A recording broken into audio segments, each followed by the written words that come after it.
Aimez-vous, aimez-vous.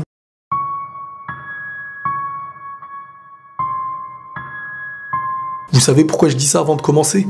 Parce qu'à force de se répéter une chose, elle finira par rentrer dans notre crâne. En plus de ça, aujourd'hui on répète et on entend tellement de mauvaises choses qu'on en oublie qu'il y a le bien à côté. À force que certains se répètent qu'ils sont nuls, ils finissent par y croire. Parfois à cause d'un échec, parfois à cause d'une personne qui la rabaisse. Et au lieu d'affronter la vie et ses épreuves tout en gardant espoir, certains se réfugient derrière la solitude et l'isolation. Se moquer de tout ça, c'est un signe de lâcheté et d'ignorance, surtout qu'on en ignore que très souvent beaucoup de personnes qui nous sont proches le sont aussi. Une personne qui s'isole, c'est une personne qui a perdu foi en les hommes, mais surtout foi en soi. Un petit rappel à ceux qui vivent la solitude. C'est pas parce que t'es pas entendu ou que tu t'isoles que ce que tu dis est faux. Ce n'est pas parce que t'as échoué sentimentalement que tu ne pourras plus aimer. C'est juste qu'on vit sur l'espérance du présent en oubliant que ce qui peut arriver sera meilleur. On peut pas tout prévoir.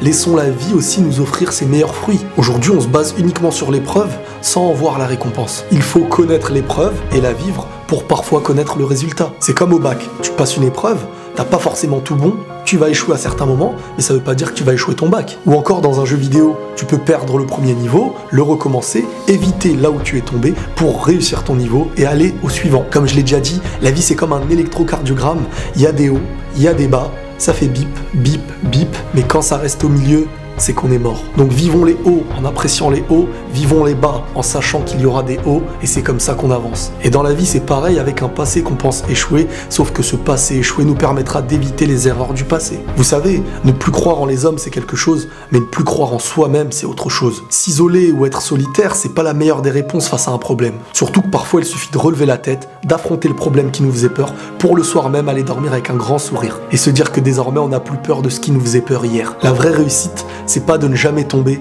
c'est de toujours se relever. Et en s'étant relevé, on n'a plus peur de ce qui nous avait fait tomber. Comme le dit cette belle phrase, il n'y a de plus grande solitude que celle que l'on ressent même entouré de tous. Ne croyez pas toujours ce que vous voyez. Un garçon ou une fille peut être entouré à l'extérieur, mais se sentir seul à l'intérieur. Tu peux voir un couple qui a l'air heureux, qui est au restaurant, mais qui n'est pas forcément heureux. Il ne faut pas idéaliser les gens, ne pas vous dire que toutes les personnes sont meilleures que vous, sans penser que vous êtes meilleur que toutes les personnes. On est tous pareils, en fin de compte, on vit tous des problèmes, et on essaye tous de les surmonter à notre manière. Mais sur Terre, il n'y a aucun surhomme. Donc même si tu tombes, ne pars pas dans l'isolation, ne pars pas dans la solitude, car tu peux relever toutes les épreuves que Dieu t'aura données. Essaye de ne pas oublier que tu n'es jamais seul. Et j'espère qu'après avoir vu cette vidéo, tu comprendras. Relève la tête, prends soin de toi et ouvre ces portes qui t'empêchent de voir que tu n'es pas seul. Et la paix sur toi.